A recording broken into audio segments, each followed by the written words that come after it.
A Minister of Basic Education, Angie Motshekga, will today embark on a roadshow to engage communities on the Second Chance Matric Support Program and early childhood development.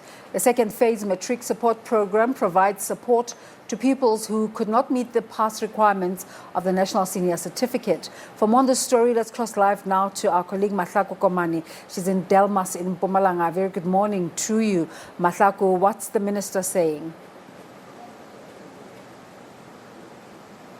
Yes, good morning to you, Desiree. I think a very busy week for basic education. We do know that on Wednesday, children will be returning to school, but also next week will be that announcement of the matric results where we will know how the class of 2021 has performed. The minister she is, I understand, in the area. She started somewhere else. She is going to join us in the next 30 minutes or so.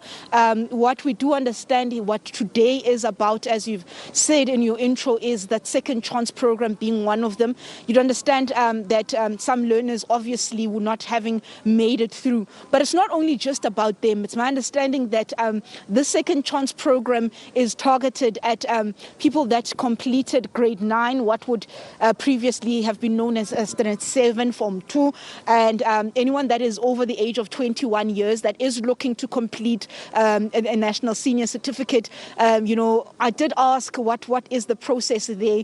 Well, you find a center for yourself.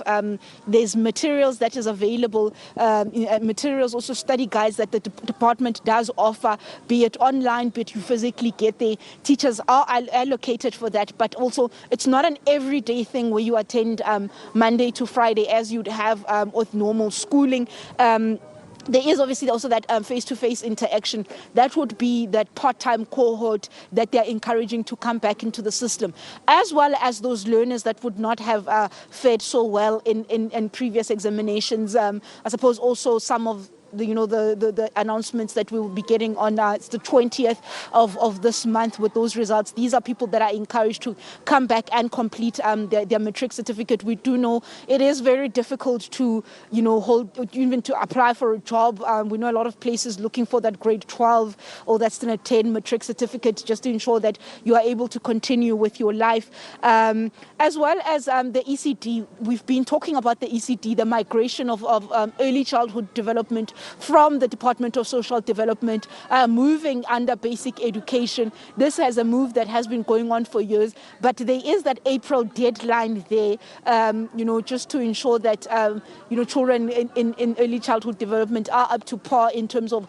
how they are expected to, in terms of their learning outcomes when they reach grade 1. So the department is going to be responsible for that. So this drive today is focused on that. But I also think, Desiree, obviously questions that will be coming to the minister. Understand that there is a briefing that we're expecting to take place before schools open on Wednesday. I'm assuming it's going to be tomorrow, where she'll be telling us about their preparations for this academic year 2022. But I suppose also the question on most of parents' minds is the issue of, are we going to open the system to, are we going to reopen schools for children to be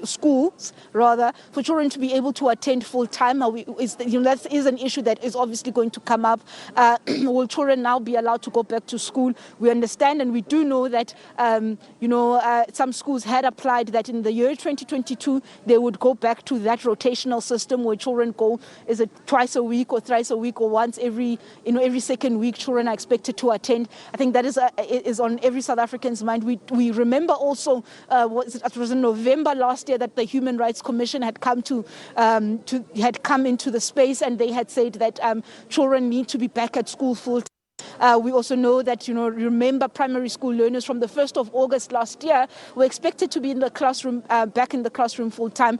A lot of schools, especially in disadvantaged areas, unable to accommodate learners in terms of the COVID protocols, saying that they did not have enough space to accommodate that social distancing. Schools in more affluent areas, no worries, therefore most of them being able to accommodate their learners back again. So that learning, that gap between the haves and the have-nots increasingly growing. Is this something that the department is worried about? I mean, these are the issues that we will have to ask the minister just to find out what is the department's plan. Are they going to open up the system back again, Desiree?